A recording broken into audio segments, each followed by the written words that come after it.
God ఫాదర్లు లేరు, రాజకీయ నేపథ్యం అంతకన్నా లేదు. ఒక సాధారణ వ్యవసాయ కుటుంబం నుండి వచ్చి నేడు దేశ అత్యున్నత సభలో భువనగిరి గలమై నిలిచారు చామల కిరణ్ కుమార్ రెడ్డి. 2024 పార్లమెంటు ఎన్నికల్లో ఎవరికి సాధ్యం కాని విధంగా 2,16,796 ఓట్ల భారీ మెజార్టీతో సరికొత్త రికార్డు సృష్టించి భువనగిరి అస్తిత్వాన్ని ఢిల్లీ కోటపై చాటారు. ఎంపీగా గెలిచి 2 సంవత్సరాలు పూర్తి చేసుకున్న వేళ ఒక సామాన్య కార్యకర్త నుండి ప్రజానాయకుడిగా సాగిన ఈ ప్రయాణం ప్రతి ఒక్కరికి ఆదర్శం.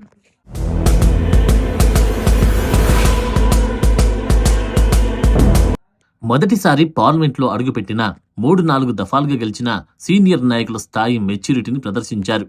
సభలో అడుగుపెట్టిన నాటి నుండి నేటి వరకు దాదాపు 6 సార్లు ప్రజా సమస్యలపై గెలుపెత్తారు. 4 సార్లు రాతపూర్వక ప్రశ్నలతో కేంద్ర ప్రభుత్వాన్ని నిలదీశారు. తెలంగాణకు ప్రాతినిధ్యం వహిస్తున్న 2 కేంద్ర మంత్రుల కంటే 80% ఎక్కువగా రాష్ట్ర ప్రయోజనాల కోసం పోరాడారు. పార్లమెంట్లో ఆయన మాట్లాడుతున్న తీరు నాటి రాజకీయ దురంధరుడు సురవరం సుధీని జయపాల్ రెడ్డి గారిని గుర్తుకు తెస్తోంది. 60% మంది రైతన్నలున్న దేశంలో బడ్జెట్లో వారికి కేటాయించింది కేవలం 3.8% నిధులు మాత్రమేనా అంటూ కేంద్ర బడ్జెట్లోని లొసుగులను అంకెలతో సహా ఎండగట్టారు.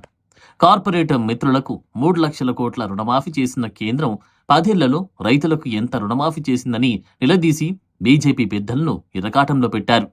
మన్మోహన్ సింగ్ గారి హయాంలో జరిగిన 60,000 కోట్ల రైతు రుణమాఫీని గుర్తుకు చేస్తూనే ప్రస్తుతం తెలంగాణలోని కాంగ్రెస్ ప్రభుత్వం 21,000 కోట్లతో 22.35 లక్షల మంది రైతులకు చేసిన రుణమాఫీని, రైతు భరోసా, బోనస్ వంటి పథకాల వల్ల వరి సాగు 40% పెరిగిన అద్భుతాన్ని దేశానికి చాటి చెప్పారు.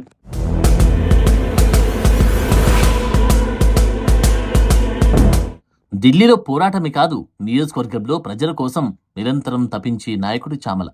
మోడీ ప్రభుత్వం తీసుకున్న నిర్ణయాల వల్ల భువనగిరి, ఆలేరు, జనగాం రైల్వే స్టేషన్లలో నిలిచిపోయిన రైల్వే స్టాపేజీలను సౌత్ సెంట్రల్ రైల్వే మేనేజర్తో మాట్లాడి పునరుద్ఘాటించారు.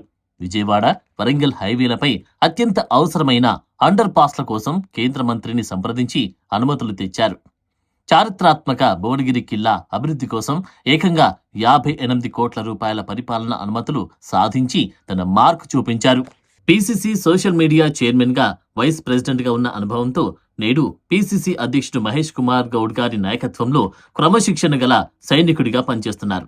ముఖ్యమంత్రి రేవంత్ రెడ్డి గారికి అత్యంత నమ్మకమైన సబ్జెక్టున్న నేతగా ఉత్తమ్, జానారెడ్డిల ప్రేమను రెడ్డి గారి రాజకీయ కొలిమిలో రాటుదేలిన ఆయుధాన్ని కలిగి విపక్షాల విమర్శలను తిప్పికొడుతున్నారు. మతం పేరుతో రాజకీయాలు చేసే శక్తులకు వ్యతిరేకంగా సంకల్పంతో రాహుల్ గాంధీ గారి నాయకత్వాన్ని బలపరుస్తూ రేపటి తరానికి దిక్సూచిగా నిలుస్తున్నారు.